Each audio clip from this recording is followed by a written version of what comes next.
a man who is now going to give his own particular side to the world of science. Please welcome to the stage Dr. Ben Goldacre!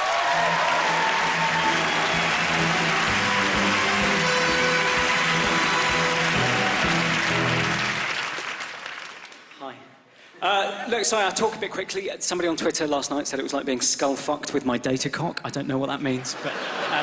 I wanted to talk about the nocebo effect, which is like the evil twin of the placebo effect. It's the amazing ability of the mind to make you feel really, really rubbish.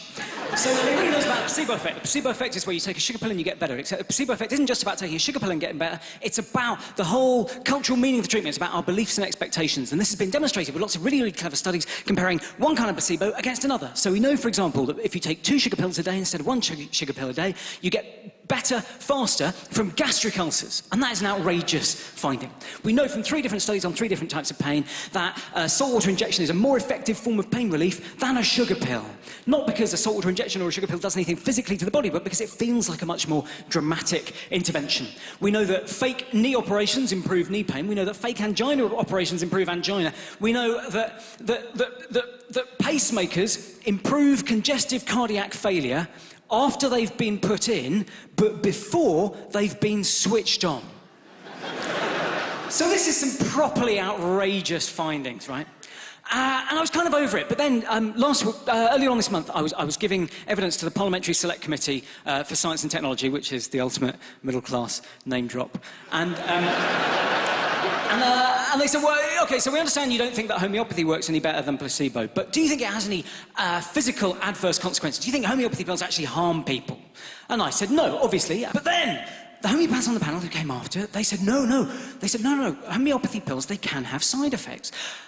And that seems like crazy, but they were going, no, they're so powerful, they can have positive effects and they can have side effects. And so I started looking into this, and firstly, interestingly, they're wrong. Actually, it's not interesting that they're wrong. When a homeopath is wrong, that's sort of dog bites man. But they're wrong anyway. So there's a big study comparing the number of people reporting side effects if they're getting real homeopathy sugar pills against if they're just getting normal sugar pills, and there's no difference. People are reporting side effects to the same extent in both. But what's mad about this experiment is that it shows that people get side effects when they're just taking a sugar pill. So then people started studying this in more detail, and it turns out that these side effects that you get are the side effects that you expect to get. So then people started doing these experiments, these really sinister studies, going out of their way to try and make people feel really shit.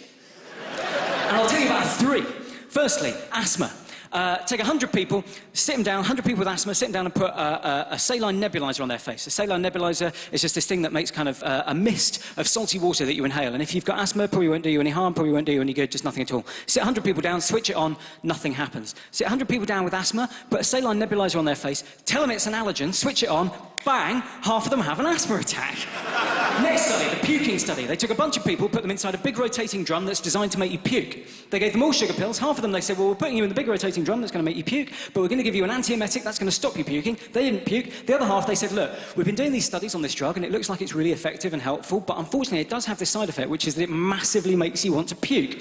So we're just trying to work out how much it makes you want to puke, and we're going to put you in this machine that makes you want to puke, and then we're going to give you the puking drug. And those people puked. But the third experiment, which is properly insane, is a study on carosoprolol. Carosoprolol is a muscle relaxant drug. This is a big study, and they divided people into 6 groups, OK? Half the people got the real muscle relaxant. Half the people just got a dummy sugar pill. And they were told one of 3 stories. They were either told, we're giving you the muscle relaxant, or they were told, we're just giving you a sugar pill, or they were told, we're giving you like a stimulant drug. It's going to make you feel kind of uptight, clenchy, tense, going to make your muscles tense, going to improve your reaction time, and we're going to measure how uptight and clenchy and tense your muscles are and what your reaction time is like. The results of this experiment were properly insane. 3 things. Firstly, the people who just got a dummy sugar pill but were told they were getting a stimulant, they were really clenchy and uptight and tense and had faster reaction times. The people who were given the muscle relaxant, the real muscle relaxant, but were told it was a stimulant, were even more clenchy and uptight than anybody else. And that's probably because of something called the active placebo effect, because they'd taken this pill, and then they could feel it working. They could feel that it was doing something in their muscles. So they're thinking, wow, I've got the real shit this time. This is really kicking in.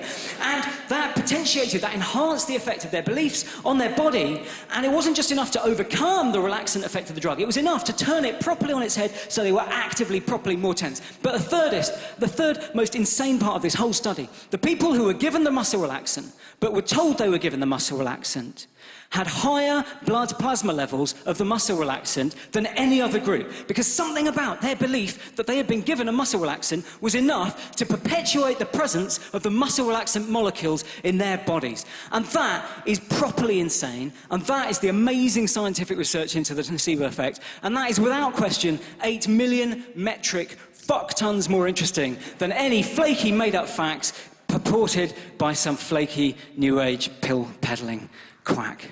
Merry Christmas. Ladies and gentlemen, that was Dr. Ben Goldacre.